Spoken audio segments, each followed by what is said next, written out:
Hi, Assalamualaikum. My name is IMAN IRFAN, a network student, and today we will be presenting about a security project, a cybersecurity project that we have been researched for the past 3 weeks for Sir Kamarul. Right. So before we start, briefly introduce about our teammate. There's a team leader which is Iman Amirul, which is me, myself, Iman Ifan, and KHAIRUL NASHRI, and also MEOR. Okay, so without further ado, let's proceed. So, before we discuss on anything in more particular, uh, we need to understand the problem statement of this research. As you can see here, this research target on a certain areas or in certain domains. As you can see here, there are few categories that we have listed. Number one is network security, application security, information security, operational security, disaster recovery and business continuity, and also end user education. Why is this matter in this problem statement? Because we are doing a full research about how big company before I forget, we are researching about a big company, a bank company called RHB Capital Berhad. So it's one of the big major bank companies in Malaysia. One of the main users of main of citizens of Malaysia that using RHB. So it is quite crucial to understand how this such a big company operates and confirm their confidentiality, their security of their system for their customer, right? So as you all know, in today's digital world, there's a lot of huge risk about, as maybe you have heard of ransomware, you have heard of identity theft, you have heard of password spraying, and a lot more. So especially on this the rise of uh, digital revolution, which is short form called IR 4.0, which is uh, a, qu- a, a motive that been created from the government to enhance our digital domain, digital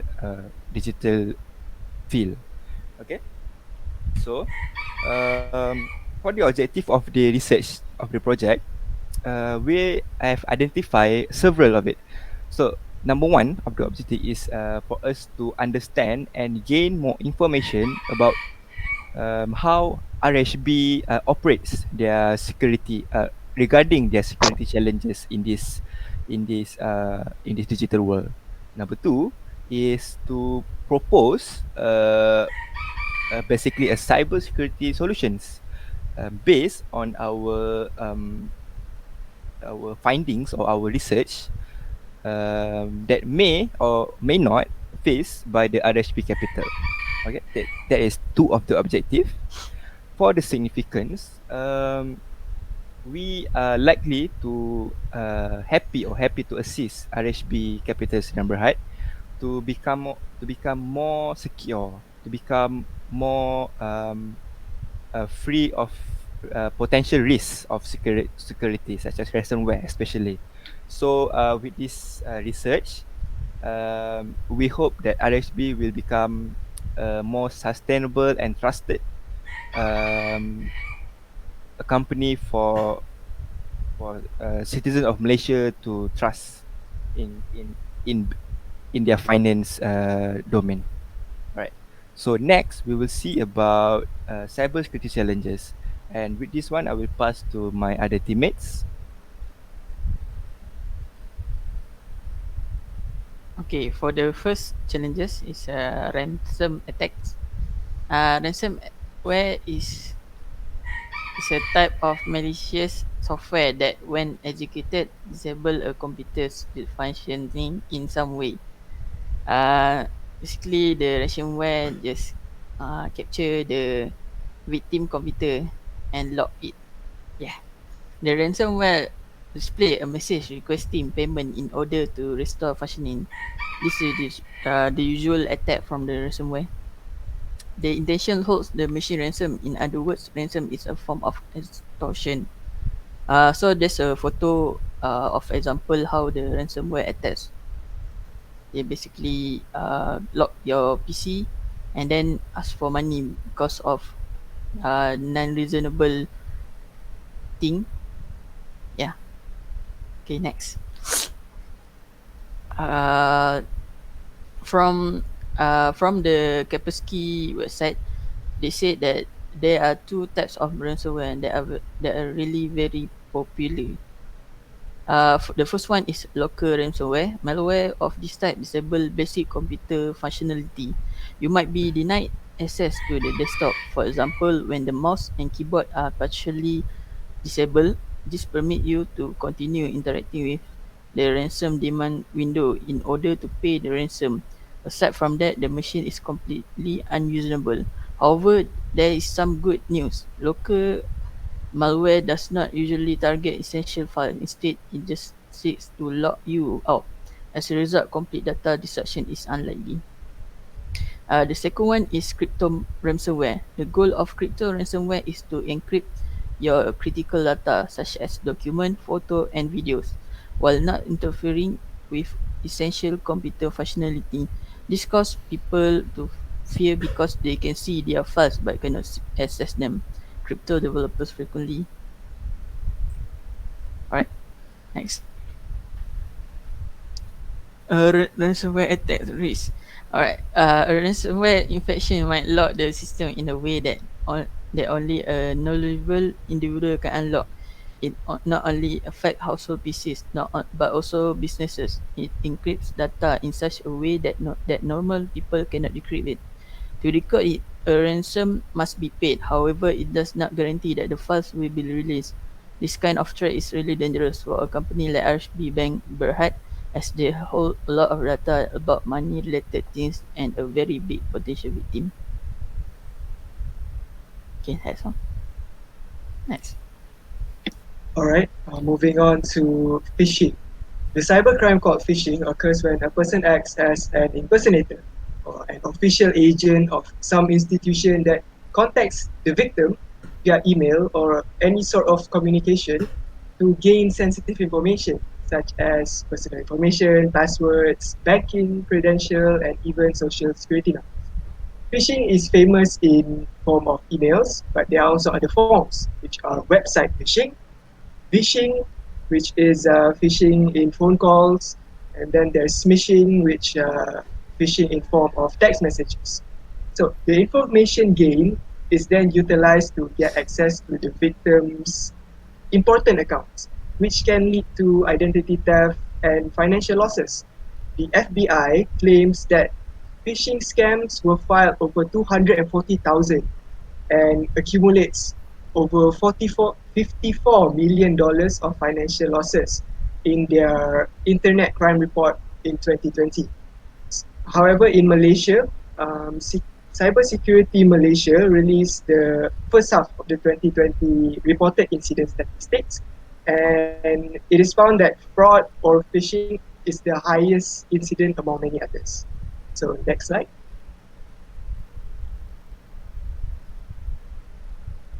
Alright, so here the picture here shows the basics of phishing, where the attacker will forge an email that contains a malicious URL link, and then it gives to the victim. When the victim falls prey, they'll go to the website and give their information, and then the information will be transmitted back to the attacker, and the attacker will use the information for their own gain. So now move to the types of phishing. So there is deceptive phishing. It's the most common form of phishing, and deceptive phishing involves the sending of an email that contains a URL that links to an imitation of a website. And then there's spear phishing, where spear phishing is more towards is more targeted towards one person. It's a very personal sort of attack. And then there's whaling, Whaling, however, whaling is an attack where the individual, the victim, is of high position, such as a CEO to an organization. Whaling is quite serious as someone who is high profile inside of an organization holds various various important information regarding the said organization. And then there's also farming. But contrary to other fishing types, farming does not require to target specific person, but a large number of person. So there are two methods to perform farming. The first is sending an email containing a code that modifies the local host files in the system, and the other one is by DNS poisoning, where the domain name system is altered instead of the local host files. The result is when the victim opens a link to the website they want to go, even if it's the correct link, it will redirect them to the malicious website. So next slide. All right, so now threat and risk analysis on phishing. So the threat comes from, of course, hackers and impersonators who perform social engineering attacks. Phishing is a social engineering attack that is a psychological manipulation of victims into completing certain activities or to disclose their sensitive information. The vulnerability of RHB Capital mainly comes from the network as opposed to the software or hardware. The people inside the organization are most vulnerable. The attackers will target the employees of the organization more so than its customers because the employees hold greater access to the facilities in the organization. Phishing is a threat that is highly dangerous, and the vulnerability will remain high if the company does not take proper actions and precautions on this type of attack. So that's all for phishing. Okay, let's moving on to the insiders attack. For your information, Malaysia is known as a country that with high vulnerability to cyber attack, and it is listed among the top 10 countries that vulnerable to cyber attack, besides United States and North Korea. When we talk about cyber attack, maybe we only focus on the software and hardware, but we also need to think about the people who behind the software and hardware that handles all of that, because they also are a threat to such an attack. So next please. Yeah. Okay. What is actually the insiders attack means? A cyber attack is insider attack is a cyber attack that is being done by a malicious insider that currently or former employee that maybe has an authorization to access the organization system. So when they has such a authorization to the system, maybe they has a bad intention to the company or to the boss, and they made such a cyber attack to company as form of revenge or personal gain. Example cases for these insider attacks happen at Bank of America, where they lost around $10 million as they were attacked by insider that sold 300 customer data to cyber criminals. So next. Okay, let's move on to the types of insider attacks. These are the types of the behavior of the people that done the insider attack. Firstly, the malicious insiders. Malicious insider is the employee that use their legitimate authorization to access the system, and they change or use the customer's data for personal gain. Next one is inside agent. Inside agent is also insider that are being recruited by people outside, external parties. Maybe they want the insider to steal the data, change or even delete the valuable data inside a certain organization. Third, disgruntled employees. These these people attack the company in emotional way, as some sort of revenge because of dissatisfaction on the organization side. Next.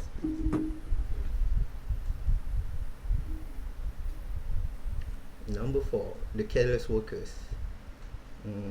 The careless workers is the people that neglect or ignore the organization cybersecurity policies. Usually these workers did not realize that they are the one who started the insider attack. And the last one is third parties. Third parties is the other companies that work together, doing their job, or a project, and wrongly use the authorization that given to them to use the data for a bad thing and compromise the security of sensitive data. Next. This is the risks and challenges of insider attack. Attacker from inside are much more different from the attack by the outsiders, because insider have advantages such as they have legitimate authorization to the system. They know where exactly the data being stored, and they also know what type of security that the company use, and they can penetrate with much more easier way. Next. These are 3 types of activities that insiders attack look like when they want to do the attack. Firstly is the fraud. Fraud is more likely like phishing, when they has customer valuable data such as PIN number or customer phone number. They can call you and told you that your account has been hacked, so they need your PIN number or something, and they likely the customer get fraud. Next up is a data thief. Data thief is when the insiders steal data from the company system, and maybe they probably sell them to the competitors or cyber criminals for a sum of money. Lastly is the system sabotage, where they will change the important configuration on the network and make other people on the network cannot use the system normally. So let's moving on to the solutions.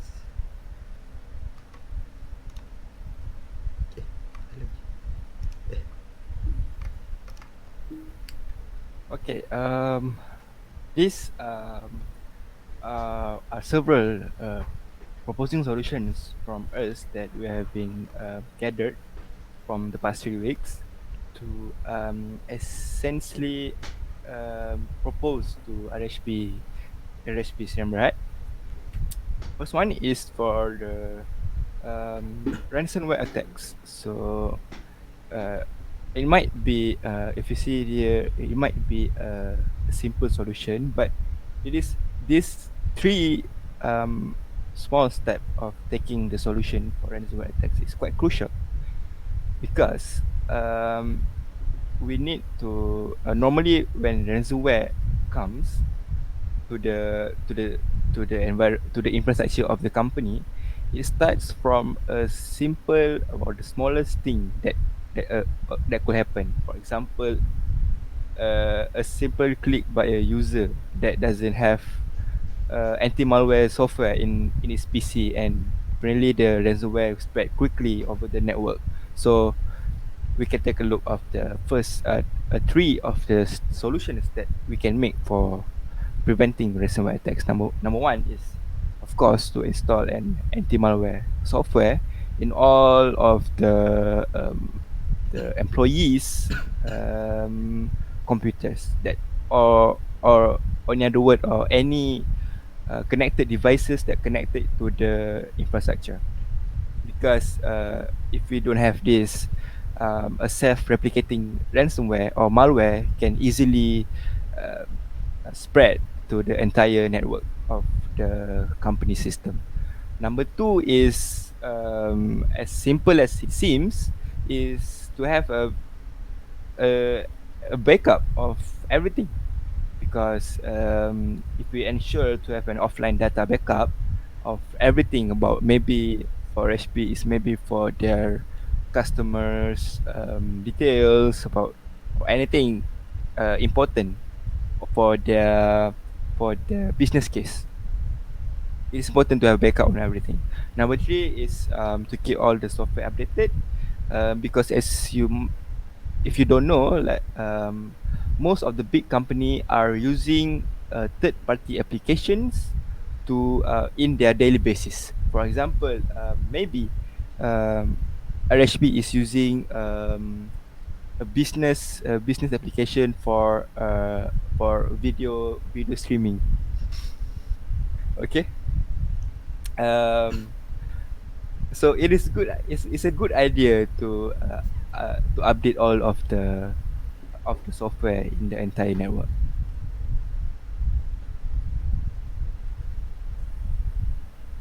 Alright, so for the solution to phishing attacks, based on the previous analysis, RHB Capital Berhad and its sub companies, RHB Bank, RHB Bank, Investment Bank, may conduct a phishing simulation training. Implementing basic company policy, as RHB Group has stated in their website, may not be enough, but adapting a training module for employees to combat this threat may do the job. So, Fish Sim by InfoSec offers a phishing simulation with weekly updated various sorts of templates, phishing templates, to follow up on ongoing attacks so that the organization is up to date with new threats and they can be educated by it. And then there's also Fish Notify, provides a means for the employees to report any suspicious emails received by them once the employee succeeds to recognize that the email is malicious.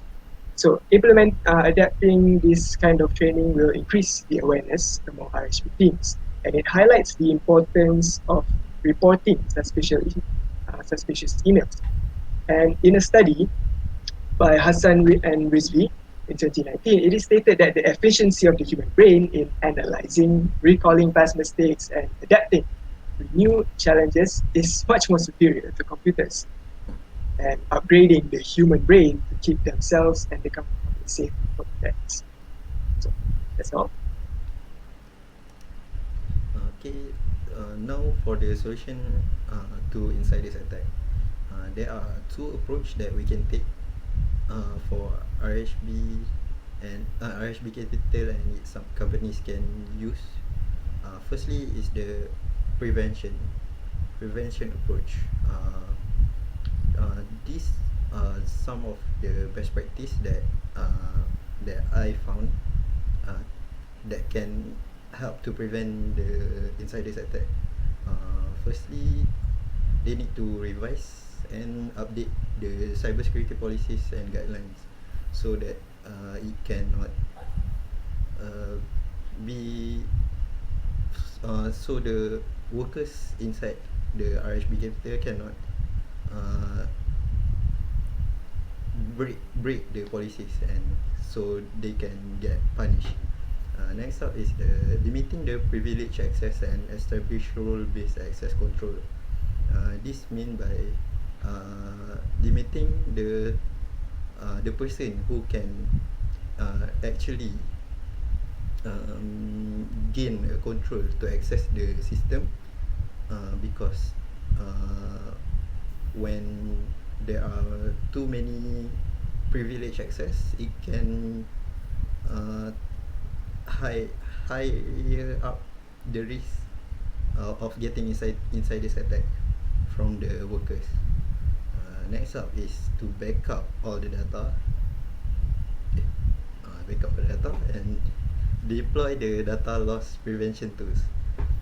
By backup all data, I mean everything. So that when the attackers get all your data and delete them, you have a backup. Okay, next up to monitor the usage of the device across the corporate network. Usually when they come to work, most of them brought their own device, and when they connect to the corporate network, they maybe brought in their malware and so on. So by monitoring this, it can help to reduce the problem. So lastly, to implement the multi-factor authentication to the system. What it mean by multi-factor authentication is when someone want to gain access to the system, they need to have some sort of one-time password or a tag code like we have in when doing the transaction at the bank. That is mean by multi-factor authentication. So next, let's move on to next approach. I will give to MEOR. Alright, for the second approach, detect and respond. Suspicious activity can lead to insider attack, but all of it can be detected early and action can be taken quickly to prevent much more damage happen to the company. So here's the point that have been made from KHAIRUL NASHRI. Monitor and record user activity, both employees and subcontractors or vendors. By recording and monitor them, we can identify if there is any suspicious activities from them, audit and analyze the data, same as the above, alert to the suspicion activities from user actions, which the action we did after the two above, implementing user and entity behavior analytics. Next one is educate employees regarding the cyber security policies and guidelines. Also acknowledge them with the cyber security best practice. Okay, that's all.